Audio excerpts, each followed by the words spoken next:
Hivyo ulishawahi kujiuliza chakula unachokula unakula kwa ajili ya kujenga mwili ulionao au unakula kwa ajili ya kuharibu mwili ulionao? Asilimia kubwa ya watu wengi wanakula chakula kutokana na aina ya mwili alionao, lakini watu hao wana matamanio ya kuwa na mwili fulani.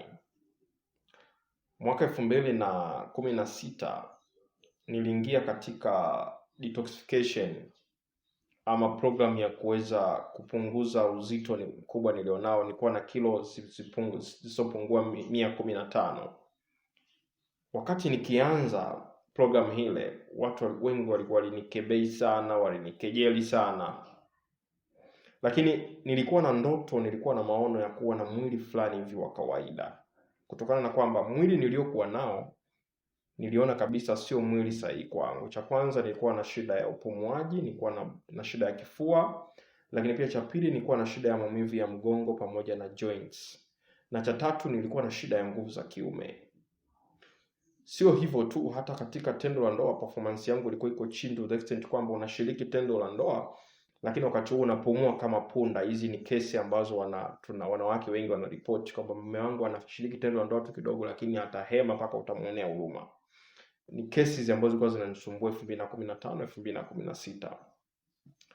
Lakini nikaamua kubadilisha mfumo wa maisha kutoka kula kwenye mwili niliokuwa nao na kuanza kula kutokana na mwili ambao naohitaji. Leo hii kila mtu ana ndoto ya kuwa na kamwili fulani hivi kawaida, lakini imebakia tu kuwa ni ndoto, imebakia tu kuwa kichwani mwako. Kuileta kwenye uhalisia, wapo ambao hawajui wale nini, wapo ambao wanajua natakiwa wale nini, ila ulaibu umeendelea kuwashikilia kila siku. Kuna baadhi ya vyakula ambavyo hawataki kuviachia. So mchana wa leo naomba usile kutokana na aina ya mwili ulionao. Kuna mwingine anambia, mimi mwili wangu bwana ni nyumba, kwa hiyo lazima nile vitu fulani. Hapana. Anza kula vyakula kutokana na mwili ambao unaohitaji. Unahitaji kuwa na mwili wa kawaida, unahitaji kuondoa mafuta ya ziada, mafuta ya kwenye mikono, mafuta ya shingo. Kuna mtu ana shingo hapa imegawanyika mara 3. Dada mmoja nikamuona kwenye mitandao anaongea vitu vizuri sana. So moja ya shida kubwa sana ya madaktari ambao tunahusika na lishe ni once ninapokuona naanza kucalculate mwili wako jinsi ulivyo, kuna viashiria tu ambavyo nikiviona hii sio sahihi.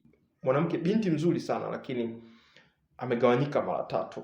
So naomba leo anza kula kutokana na mwili unaohitaji.